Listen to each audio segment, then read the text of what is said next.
Hello everybody, welcome to Arc Rex Temple of Ages, part 7.2. Welcome everybody, I hope you're having an awesome day. Alright, this one should be a lot of fun.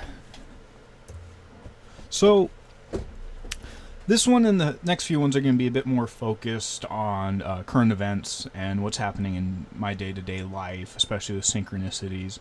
That's a big reason and way these are fueled. I kind of pick up a lot of these as screenshots or while I'm going through YouTube or through current news events or even memes and stuff like that. I'll pick these up one by one and then I'll kind of put them all back together. And I'm kind of amazed, especially with this one, like just the timing, even if I had a time machine and can go back, like the timing on this and like the odds of it are just like, and it's one of the reasons I do this is just because it seems to be weirdly an organic process. So, take that how you may, because I still don't fully understand the process, but I'm trying to, and that's a great reason why I asked for feedback as well. So diving in, I got this from my antivirus system on a computer in my house, and they're like, hey. And, this was 2 or 3 months ago, so, this is just going to keep happening more and more. And I think it's going to be one of the leading reasons why you're going to have to start identifying yourself to services and the government and all that.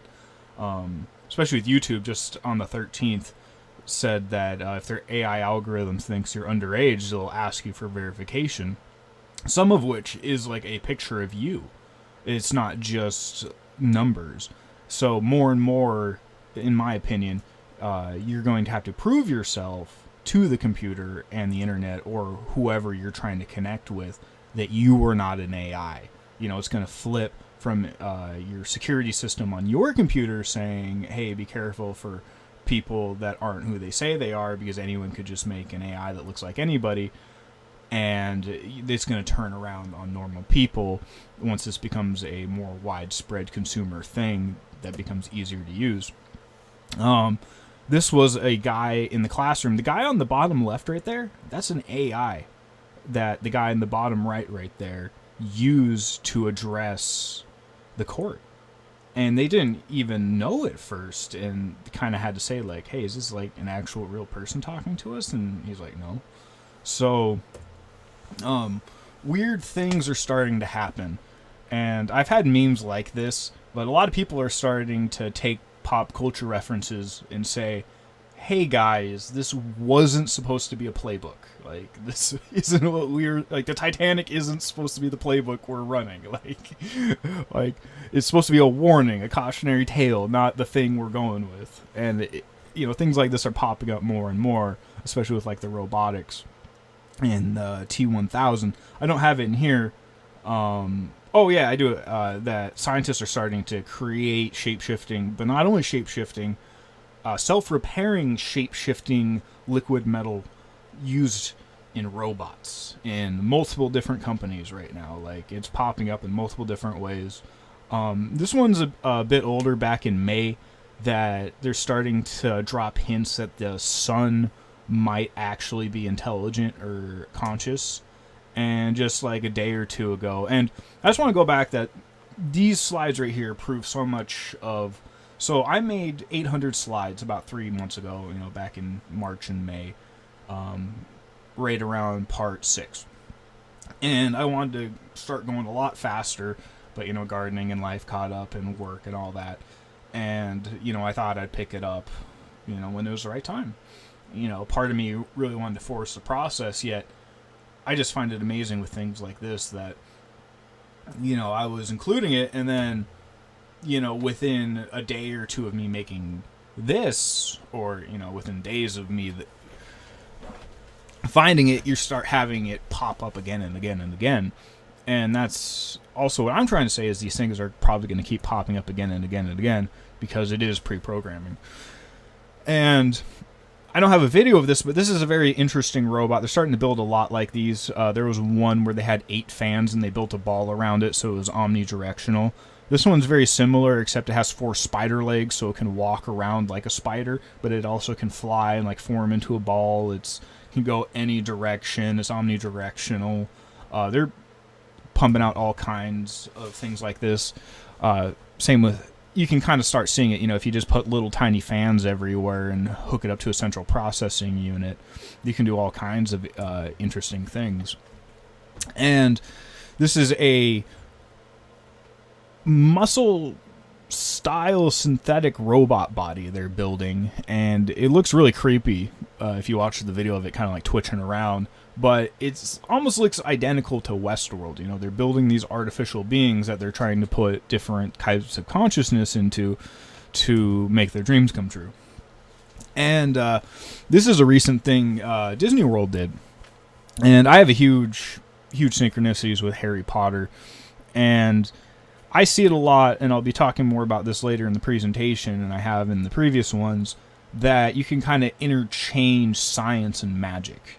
So there's a science age and a magic age, and they're kind of trying to pre-program us, especially with Disney, Walt Disney and Disney World and Harry Potter and a bunch of stuff like that, and virtual reality, to switch our preference from this world to another one and build it with our subconscious and our imagination being brought to light and to material reality.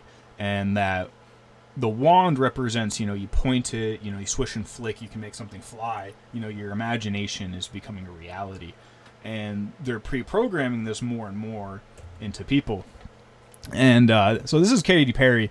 She was on a all-women space flight on a, I think it was a 747 or something like that, where they go up into the high atmosphere and they can kind of float around for a minute or two, then they dip back down. And a lot of people took this as kind of like an elite versus poor thing, yet Katy Perry she made a song called Dark Horse that's on my mind a lot, because she's this Egyptian pharaoh that's looking for, you can see in this picture, she's looking for her diamond because she needs something. And here you have it, you have all the demigods, you have the snake, the kundalini, like she's looking for that divine source, and to call the perfect storm. And she finally finds the prince to do it and give her that, I didn't take a picture of it, but she's on a giant pyramid that he gives her, and that gives her her perfect storm. So she needs the kundalini or the divine masculine to make her dreams come true. And she ends up turning him into a dog. He's her new lapdog. And I went over this example many times in the past, that this is being repeated over and over and over again. And this was an AI video made by the Door brothers called Surrender. And they were showing all the different ways that this agenda and this technological perspective is trying to shape us. And on the left there is an ad I got. That's a vampire from I think it is a Pixar movie. And it's been warped with AI, and now it's being targeted to people on their platforms and their phones. So they're getting people to identify with AI vampires and trying to have normal people form relationships with vampiric artificial entities over their smart device that they don't see as... We have a way of using the internet and not thinking it goes anywhere. But I think there's so much more to it than that. And they keep having parallels to lambs and sheep and surrendering and being their sacrifice and, being on the slaughter line. And if you do these things, like you change your DNA. And he even makes references to like all these ants moving a crown and all these different types of leaders throughout history, and the idea of subservience and, who's giving, who's bowing to who, if you're, where's the power going? And a slave trying to escape, and they even turn it into this biblical narrative. And I find it so interesting that we're just in this spot that we're so far from these stories. We're so far from the Bible, which is this book from long ago in a lifestyle we're not currently emulating. And past that, we're starting to reach this fourth wall breaking perspective of it all, because I think artificial intelligence, AI, computers, that's all the foundation of this. But you might use the word dream or simulation or, reality or what have you. But that's, it's starting to blend. And that if the negative forces of this world get what they want and get the divine masculine, if they get that actual pure energy, that they can use it to open up and bridge all these different things that currently you don't want bridged. There's all these barriers up. It's like the Solomonic Pact. You're not supposed to see, hear, or be able to speak to demons. And there are current workarounds, but it's not full on, contact. And it's all these different ways, the junk food, the pills, the pharmaceuticals, the weed, the alcohol, which are currently things I'm trying to get rid of. I know they won't be there forever, but part of me is wondering the scenario which I can let them go. Which shouldn't be something that stops me yet. It's something I haven't completely figured out. And it's kind of funny because in the last presentation I had a slide saying, I'm doing my part, yet this part kind of got me because, it says tried a little but surrendered anyway. So it's this kind of balance. And it's also the thing that chaos wants. They want that divine energy to start awakening, but at a certain point, through one of those ways, they can kind of veer it off to the side and use it for their own agendas. I love this scene from the movie Watchmen where the superhero goes to jail and most of the people in the jail are people he put there. And he says, you don't seem to understand. I'm not locked in here with you. You're locked in here with me. And if we're more than this place, it's kind of the same thing, but they want you to see yourself as the prisoner that can't do anything and subject to all these things, yet you have to kind of flip it around and go like, a room full of vampires, may seem scary, but without anything real, it ain't nothing. It's not going to go anywhere. And I'll get to this story later, but it's my profile picture, and it's just this idea of rising. This is basically the Matrix, but with Asian mythology and a lot more kung fu action, and remembering who you are, even if it seems like the sky itself is falling, that you'll do the right thing and try and be free. And I know, to me anyway, that sounds kind of cringe, because you have your life, you go to a job, you drive a car, your friends, yet there's this whole other side of all these archetypal stories that are trying to teach us a lesson, our higher selves trying to teach us a lesson, and we're supposed to identify with that, but supposed to also have our feet on the ground. So we have to have this story of our lives, but also this bigger one. And that I made I don't know which video it's in, but I'll make another one called Of Worms and Whales, comparing dune sandworms and whales, and being in a dream and seeing through space and time and being able to change that dream into whatever you want, and how we can compare that to our reality and how things have been changing. And this is a synchronistic thought chain that I picked up about 2 years ago, and it just keeps on giving every couple weeks with something new, and it just keeps growing and growing. And I don't take credit for starting it. I just find it very interesting that it just keeps on going. And it's now even a mainstream thing. Like, you can go on YouTube and find videos about people talking about how we might be in a whale's dream, because their brains are the biggest that we know of on this planet. And back to what I was talking about with identifying with this dream or not, that in the new Matrix movie, when he starts waking up, it's when he stops identifying with the world and with this story that he thinks is fake. Because he's a video game designer making Matrix video games, and he's taking all these pharmaceuticals because he thinks he's crazy, that he's Neo from the Matrix. He can't be Neo from the Matrix. Like, he has a job, he has friends. Like, that's just this crazy thing that's only in his dreams, Yet it turns out that that's real somewhere, and he can tap into that if he wants to, yet he has to stop identifying with what he's identified with. And it's really funny because I'm talking to a black screen right now. Was another AI video from the Door Brothers called, basically, We Need You. That this AI system, this room full of empires, needs real things. They need us. So, man, just the irony is so deep just staring at a black screen, knowing it's one of the few ways. Because this is the last way I've tried communicating with other people, this presentation.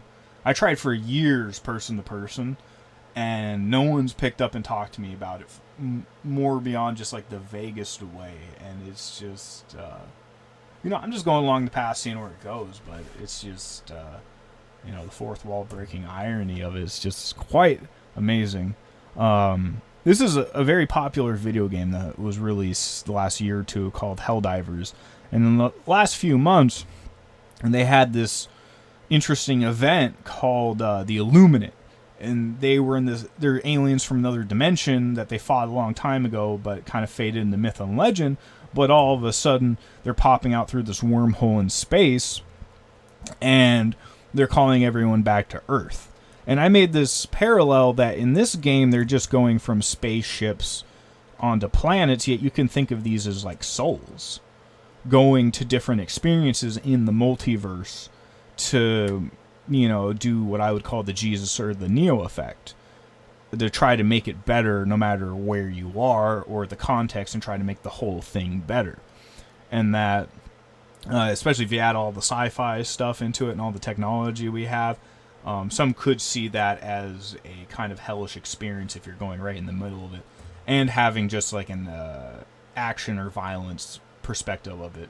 Yet we live in an age where all of that has been repressed. The violence, the sexuality, the drugs. Like, there's so much in the shadows right now. Then if you swapped everything, then those would be on the stage more.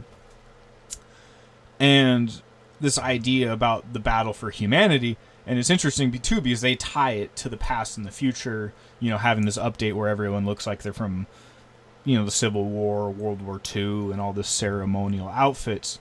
And these characters are very similar to what I talked about before with Halo, that there's probably half an hour worth of Halo in the whole enchilada before this alone.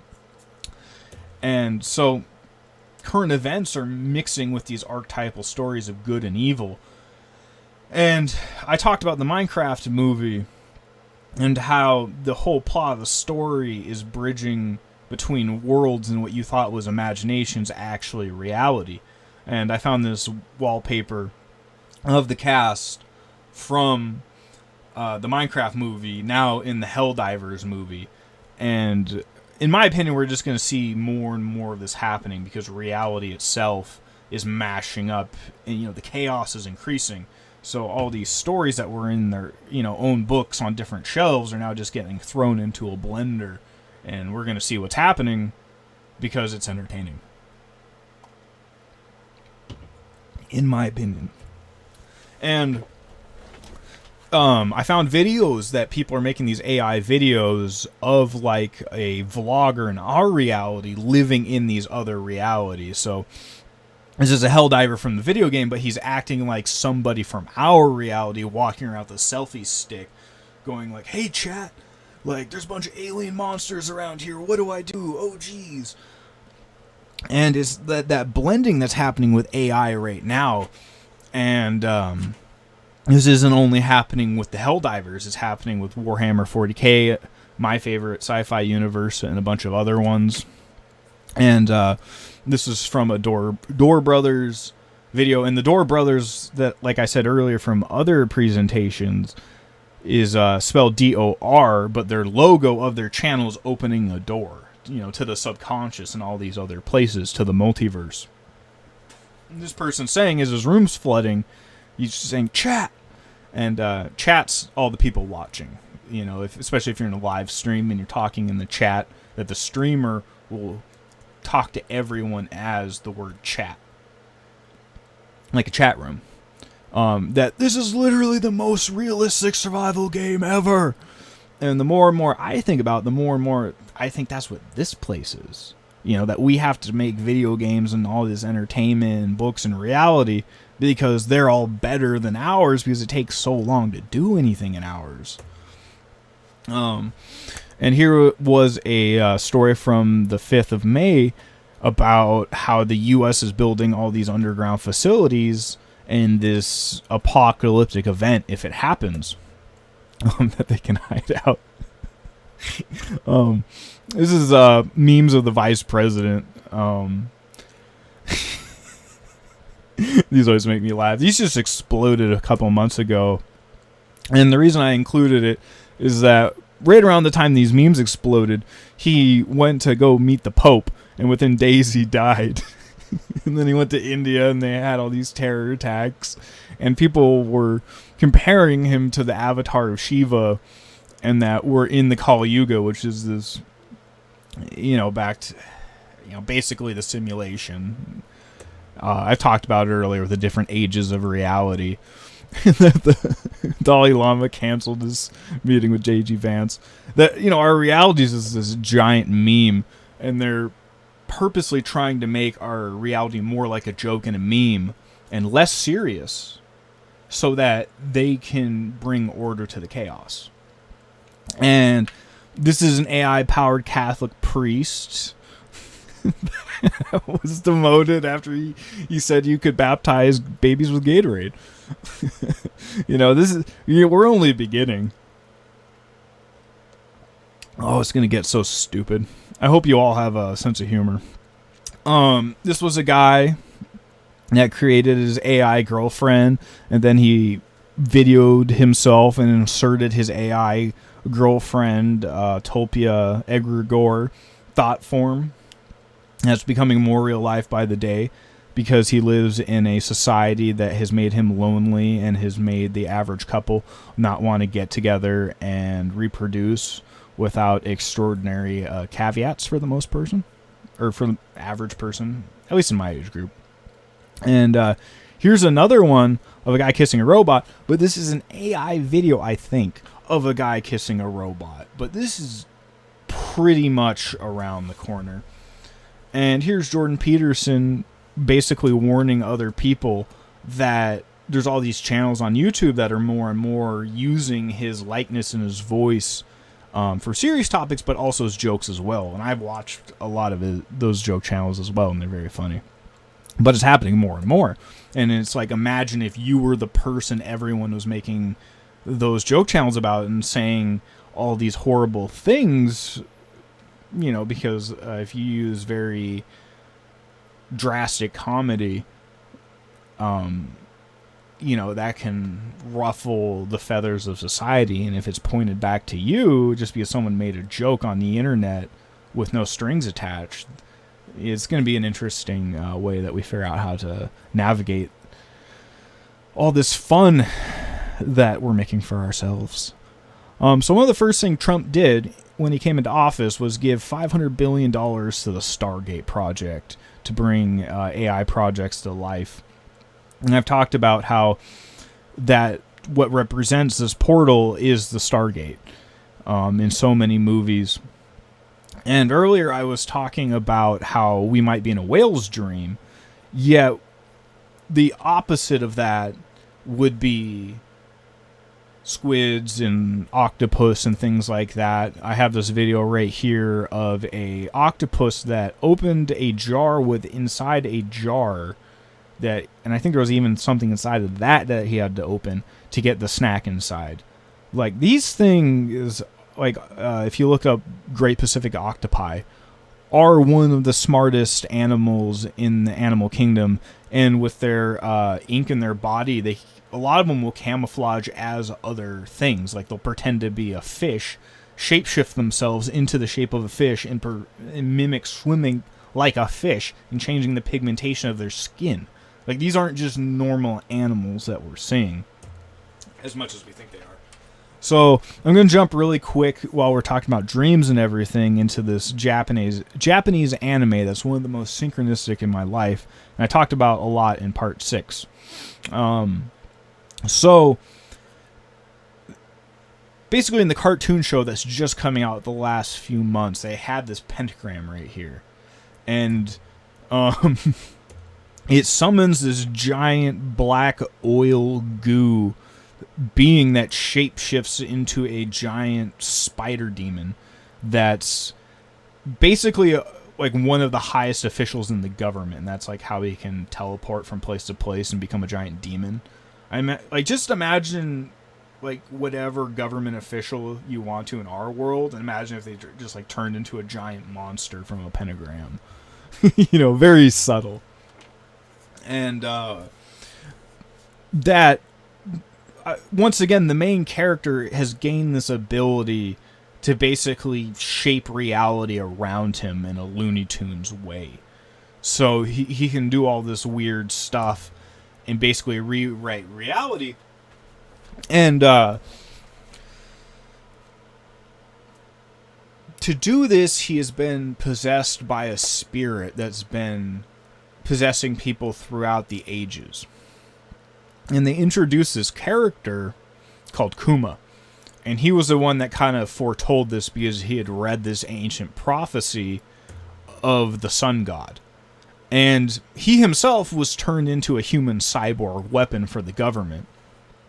And they have this huge backstory of him believing in this basically interdimensional and, beyond time and space being that inserts itself into the storyline and frees the slave. It rights the wrongs. It's kind of like the idea of Jesus or Neo. Again, but in this case, it's represented as the sun god. But the big focus I'm putting here is that it's incredibly sad, his backstory. That the writer of this story decided that to make this work of fiction better and have more people identify with it and be remembered by more people is that it needed more trauma. And although I was talking about this last episode, and I'll go more into this, especially with like Spider-Man, that the writers will purposely sabotage their characters' lives so that it's more dramatic and more appealing for the mass audiences. So if you were the one that had to be that character in that story, it could really suck. And this was kind of what I was talking about earlier, that they kind of relate him to this spirit through space and time that frees people from slavery. And the way it does this is through its vibe. And there's also a dance that it's known by. So, it has this backstory from 20 years ago that this little girl's hearing the story from her father about this spirit, that will come and save them one day. And then you fast forward to the present, and it's actually happening. That the main character has been possessed by this spirit and is currently, shaking the world up. And in this episode that came out yesterday, basically, the giants show up. And they're saying, like, why are the giants here? Because in their world, there's almost no giants. It's mainly just humans, and the giants are kind of just like a myth and legend, yet they're back. And there's another huge anime that I've talked about, that there's these two ages. There's the technology age and the magic age. And in the magic age, there are giants everywhere. So humanity kind of has to hide from the giants. And Japan's made a lot of stories about these, yet in the technological age, all the giants are gone, for the most part. So they can, build modern armies and tanks, and they don't need giant walls and things like that. But they do need technology. So it's kind of this flip-flop. And in this world, the giants are coming back. And I love this scene that they're like, they keep asking why. Like, why is this happening? Why is this cyclical event happening? Why is imagination becoming a reality? Why is this story that we've always known changing? And I love that last episode.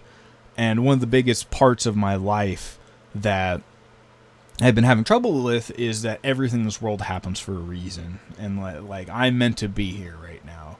Because even to me, this is just so ridiculous. Part of me is like, who's listening to this really? But then you get slapped in the face with stuff like this, and you just keep on going. even when, times may seem tough or dark or silent. And they're saying, like, we're here for the sun god. Because the main character, the spirit of the sun god's finally back. So we're back too. And I was talking about Rick and Morty last episode. And in one of the shows of their series, they actually have a sun that's conscious. They don't want to live on that world because it's just screaming all the time, and that's not nice. But this idea pops around a lot. And in the comic book that hasn't been made into the comic show yet, this is basically a servant of the world government that's being possessed by basically the physical incarnation of evil or Satan itself. And there's a lot going on here. You're basically at the Tree of Life where all the giants live. And there are all these dream monsters I was talking about earlier that, like, these people's dreams and nightmares actually came to life. But not only that, this lady's basically being possessed by Satan that runs the world from the shadows. And not only that, but that can summon anything out of their imagination. So they just imagine, like, this giant shotgun, like Looney Tunes style, and it actually pops up out of this magical pentagram circle that they can teleport themselves through, shapeshift their bodies through, make guns out of. Like, they can really basically do anything. And with that power, they trap the giants into this contract. And not only do they have the dream demons, but they have these giants at the Tree of Life under their control and possessed by demons. And they haven't gotten past this part yet because it's been massively delayed, and they're in the flashback right now. Kind of like how the cartoon was just in a flashback and it just finally came back. And the sun god's back, which is what's going to happen here. Yet this time, the sun god's going to come back with Loki. Another one of the giants has been introduced, and I believe I talked about it in episode 4 or 5 or 6. And he's in the Disney Marvel series, and in that show, he goes from a normal superhero, just Norse god, to like the creator of the Matrix. Like, you can see on the right hand side there that he himself is in his own mind because he is the mind of God as well. And on the left right there, those threads right there are like the neurons in the mind of God. Because he's taken control and changed the narrative, he gets to be the one that everyone's living in, which is hard to say, but I keep saying this, but if you go back to when I talked about One Piece in depth, there's a lot of that, in the mind of God idea. And that brings me back to what I've also talked about back in the Greenwood Dragon, which was my second episode, about the mask and how it's related to Loki. And the mask allows for shape-shifting powers, so imagination coming to life. And it's directly related to Loki and plasma and all this. And the archetype of Jim Carrey's character is understanding that he's basically in a matrix or a false construct, and another one of his characters, the mask, is gaining control over that false construct with his imagination. And there's a lot of other roles too, but those two big ones. So in that episode that just came out yesterday, not only are the giants back, the Iron Giant just woke up and started moving because he heard the sun god was back. So this is kind of what I was saying. Not only are there flesh and blood giants, there's a giant robot giant. And I keep saying it, but I've talked a lot about the giant robots fighting giant monsters at the end of time. But there's also the organic giants as well. And that this giant that's waking up is going to fight these giant demon monsters of the world government alongside of the sun god. And that made me think of the Iron Giant. This giant robot of plasma is helping out this little innocent boy. And has the potential to be this giant world-destroying monster, which was his original purpose. Yet it can be possessed by an evil spirit or it can be possessed by a good one. And in most of the movies, possessed by a good one, yet there are times when he's possessed by, this death programming where he tries to blow everything up. It's just, it's the same character. It's just which side are they on and which energy they're currently being possessed by and giving themselves over to. And there's this scene at the end where this government official just wants to destroy the giant no matter what, so they're going to launch a nuke at it, which is also tied to the divine masculine, which I've been talking about, that the evil people are trying to control. The bastardized version of that is the nuclear bomb, because this is pure energy that you're harnessing from reality itself and just using it to destroy things. And the government official calls that nuke on the giant, but the general's like, "Where's the giant, Mansley?" And then he turns around and sees the giant's like right there. He thought the giant was this far away thing, but now it was on his doorstep. And the giant saves the day by destroying the nuclear device up in the sky. And I kind of made this meme by it because so many people are like, yeah, I want the reset. I want to reset Babylon. I want this new dawn. Except I would say, me included, are still within the blast radius of Babylon. Or insert whatever name have you, and why I want to build a disaster and revolution proof Hobbit homes for the most part. I just kind of like that parallel there. There have been these fan theories on YouTube, and I took this picture of it. On the left, there's that demonic figure that rules the government, and they haven't revealed her or it yet, but a lot of people are thinking it's the inverted feminine, which is what I keep talking about. And the idea that the inverted feminine needs the divine masculine and to invert it, like the Whore Babylon. It's that whole idea, the Whore Babylon didn't come out of the ocean herself. She had a dragon she was on, that Kundalini spirit. And that there's this thing in the show that the government paints out the main character as the bad guys. So most of the people in the world think the main character is a bad guy and sucks. But he's actually a good moral guy. It's just that depending where you're standing in the world and who you're aligning yourself with, the good guy really could be seen as the villain by the mainstream and vice versa. So you really have to understand what you're looking at.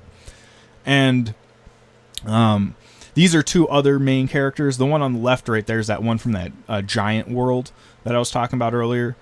And basically, it's like the Dune movie. He gets to see through space and time and all the different timelines, and he gets to try to pick the best one where it least sucks for humanity. But to do that, humanity has to see him as the villain. And I'm not sure about Squid Games, but I think something very similar happens in that show where, this cheerful main innocent character by the end has to make this decision. Because, even if you think of Jesus or Neo from a certain perspective in that story, like if you were the machines or you were the Romans, you didn't want them saving the day. They were the villains to you.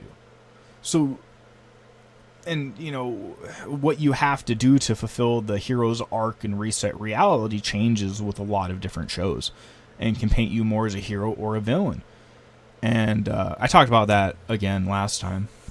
And that I kind of want to make this point here that all these, especially Japanese stories, are about gaining superpowers from this spirit through space and time. All three of these dudes get their superpowers from this spirit of good through space and time that they align with. So they're chosen to be the vessel of and act out that will in their current day and age, like how you could see Jesus or the Holy Spirit.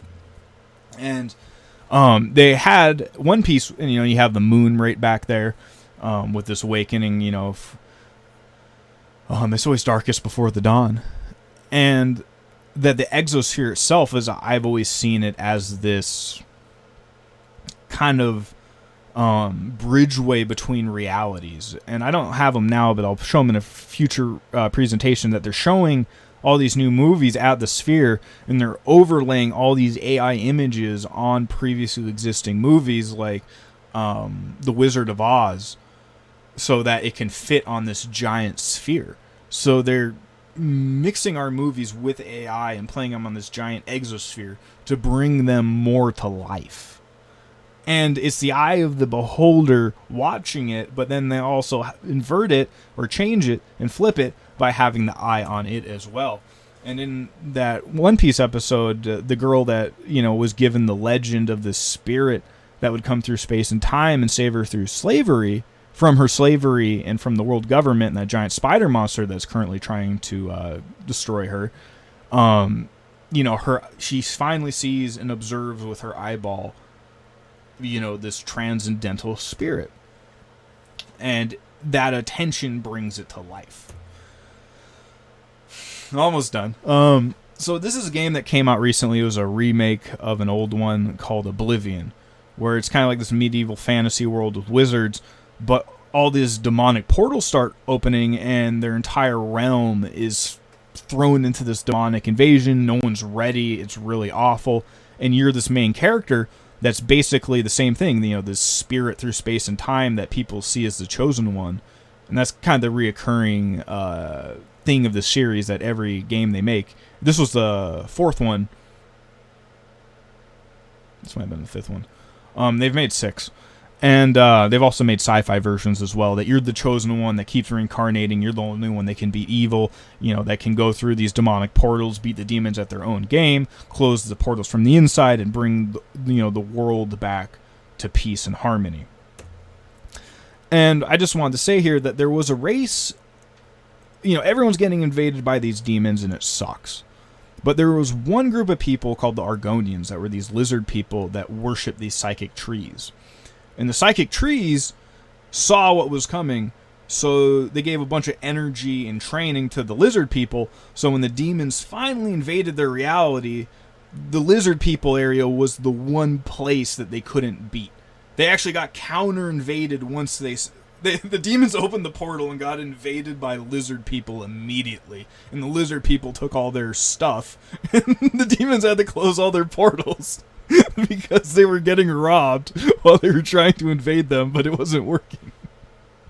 And I don't know if I've said it, but this presentation and the motivation I got for it came from plants as well. So it just, it's just crazy. And like I was saying earlier, they keep repeating this story. They have sci-fi versions of it, and I've played those games. I love playing those games. And I was talking about Rick and Morty earlier, about the multiverse, and there's all these different realities. So they have these very popular episodes called Interdimensional Cable, where he uses crystals and hooks them up to the cable box so he can see through space and time, a lot like Journey to the Center of the Earth. And they're going through all these different realities, and it's very weird, and it's very entertaining, especially if you're watching a cable show. Yet recently, someone used AI to bring to life and make way more realistic the two people looking into the multiverse at other cable shows. So now that we're watching a cable show through a black screen at characters that have been brought to life by AI that were originally our imagination, that are watching a black screen of a multiverse of black screens. And you can kind of just keeps on going back into itself, and we got to figure out how to make the good story out of it. And that takes me to the Truman Show, and where I'm going to end it for tonight. So thanks for being here. That was weird. I didn't originally plan. I kind of just do these off the cuff. I make all the pictures, I line them up. I don't have a script for this. I'm just kind of I let reality at the wheel, and I'm hoping it's all going to work out. I think it will. I think it's built in the system, good wins in the end. But, what kind of story would be if I just snapped my fingers right now and just poof, everything was amazing and I was just, at the perfect place, just like Jim Carrey could snap his finger and just get out of the Truman Show when he first tried. Like, it wouldn't have been nearly as entertaining or memorable or as good. And if you have a different opinion, please share. And if there are things that I could say better, if I was saying repeated words a lot, if I lost you at some point, or, something seemed too ridiculous, or you'd like something explained even more, or, explained, or that you're seeing these own things synchronistically in your own life, please share. Have have an awesome night or day wherever you are. And I hope to see you soon. And have an awesome night. And peace. Nope. I'm fumbling the ball here at the end because I'm nervous. Have a good one.